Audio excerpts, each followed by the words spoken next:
नमस्ते फ्रेंड्स। आज हम ऐसी चीज के बारे में सुनने वाले हैं जहां से हमें ये पता चलता है कि जीवन के सबसे कठिन समय में भी हम कैसे जिंदा रह सकते हैं। आपने वर्ल्ड वॉर के बारे में तो सुना ही होगा, स्पेशली वर्ल्ड वॉर टू, जहाँ पे जर्मन नाजी हिटलर के अनगिनत अत्याचार थे। स्पेशली नाजी फौजों ने 41 से लेकर 44 45 तक बहुत तकलीफें दी। नाजी के कंसंट्रेशन कैंप में तकरीबन 6 मिलियन 60 लाख से भी ज्यादा जू को मार दिया। ऐसे कैंप जहाँ पे टोटली कुछ 80 90 लाख लोगों ने अपनी जानें गंवाई, और ये कैंप सिर्फ लोगों को गोलियां देके नहीं मारते थे। बहुत सारे लोगों को गैस चेम्बर में रख के मार दिया। बहुत सारे लोगों को इतना टॉर्चर किया, फिजिकली मेंटली इतना हैरास किया, उसके बाद में उनकी जान चली गई। तो ऐसे ह्यूमन के जो लाइफ है उसके धज्जियां उड़ाने वाला जो समय था वर्ल्ड वॉर टू, उसी नाजी कैंप में एक इंसान, विक्टर फ्रैंक, जिन्होंने ये बुक लिखी है, man search for the meaning, वो भी उस नाजी कंसंट्रेशन कैंप में थे। तो उन्होंने भी ऐसे ही तकलीफें झेली, लेकिन वो एक साइकेट्रिस्ट भी थे। वो ह्यूमन माइंड को सर्च करना, ऑब्जर्व करना, एनालिसिस करने का काम भी करते थे। वो देखते थे कि ये इतने सारे टॉर्चर भरे टाइम में भी बहुत सारे मजबूत से मजबूत लोग फिजिकली वो गुजर गए, लेकिन कुछ लोग फिजिकली शायद स्ट्रांग नहीं थे, लेकिन उनके जीवन में कुछ तो एक पर्पस था, कुछ तो एक अधूरा काम था जो उन्होंने कंप्लीट करना था। तो ऐसे वाले लोग ही वहां पे जिंदा बच गए, और उनमें से एक अ, विक्टर फ्रैंक भी, जो ये बुक के ऑथर है, वो भी थे। बेसिकली उन्होंने ये देखा था कि ये एज्यूम करते थे, ये सोचते थे कि मैं मेरी पत्नी से वापस मिलूंगा, उसका हाथ हाथ में ले लूंगा, हम बहुत सारी बातें करेंगे। तो ऐसी वाली सोच, वो जो इमेजिनरी उनकी लाइफ चल रही थी, जहाँ पे उनको ये भी पता नहीं था कि उनकी वाइफ अभी जिंदा है कि चली गई। तो ये वाली केस में उन्होंने ऐसे मीनिंग की वजह से इनको जिंदा रखा।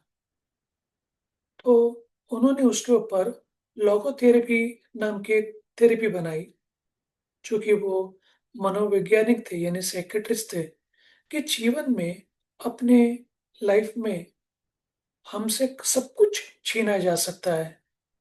सब कुछ यानी सब कुछ, आपका फ्रीडम, आपका कंफर्ट, आपकी डिग्निटी, सब कुछ छीना जा सकता है, लेकिन फिर भी आपके पास एक चीज बची होती है, वो है आपका इनर माइंड, आपका आत्मविश्वास, आपका माइंडसेट, जो आपका फ्रीडम आपको देता है कि ऐसी वाली परिस्थिति में कैसे डील करना है। बाहर की परिस्थितियां, एक्सटर्नल वर्ल्ड, वो जो भी इवेंट होते हैं वो अपने हाथ में नहीं, लेकिन उसके साथ कैसे डील करना है, कैसे उससे चुनौती भरे वक्त में हमें सोचना है, हमें काम करना है, उस चीज का जो स्ट्रेंथ होता है वो अपना इनर माइंड करता है, और उसको कोई भी नहीं छीन सकता, कितनी भी तकलीफें लाइफ में आ आई है, या किसकी भी लाइफ में अगर ऐसी सिचुएशन है तो भी। तो उन्होंने तीन चीजें बताई अपने ये मीनिंग फाइंड आउट करने के लिए, और उन्होंने ये भी कहा कि लाइफ में जिंदा रहने के लिए मीनिंगफुल लाइफ होना जरूरी है।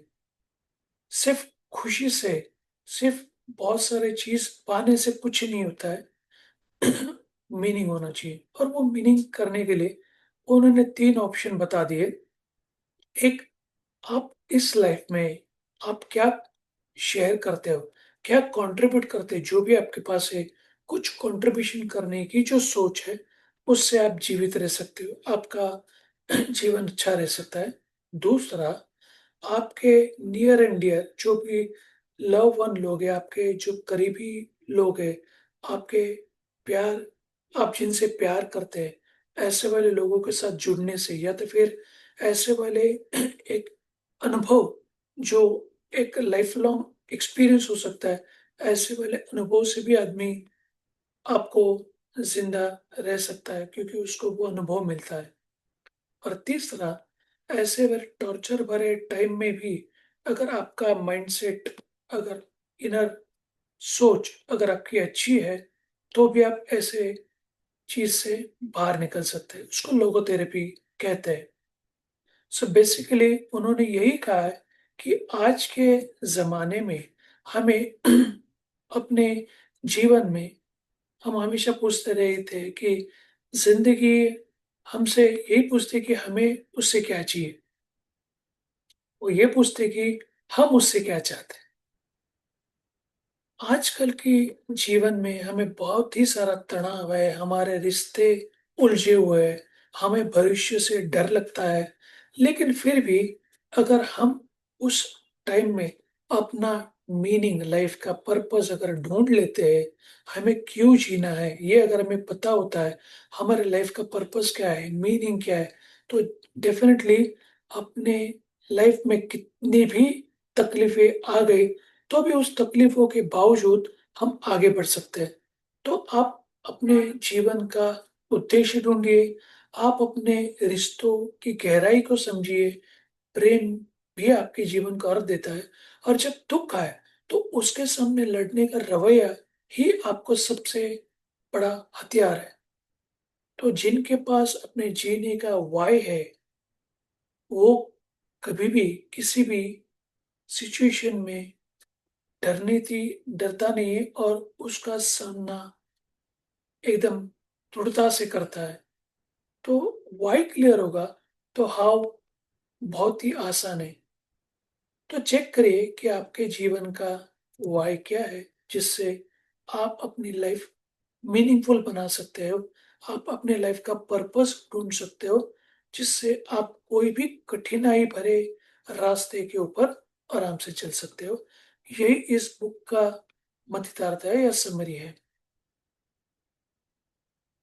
होपफुली आपने इस बुक समरी से कुछ मीनिंगफुल इंफॉर्मेशन पाई होगी।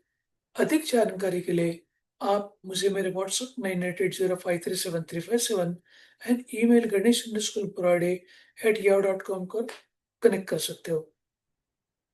धन्यवाद। कल वापस फिर मिलेंगे एक नई सोच या नई घटना या नई बुक समरी के साथ। Till that time, bye for now.